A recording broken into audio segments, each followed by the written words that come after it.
Bezak balio erantziaren gaineko zerga esan nahi du. Hau denok ordaintzen dugu edozer erosten dugunean.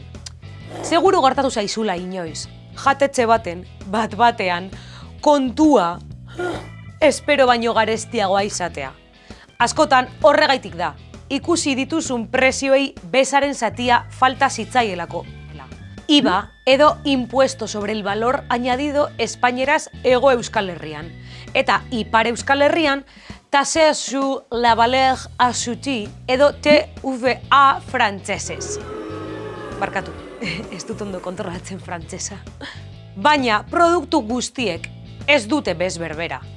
Eta herrialde bakoitzean ezberdina da eunekoa. Hego Euskal Herrian bez orokorra 121%koa da. Eta Ipar Euskal Herrian aldiz 120%koa da. Baina bi kasuetan oinarrizko produktuengatik gutxiago ordaintzen da. Eskuragarriagoak izan daitezen.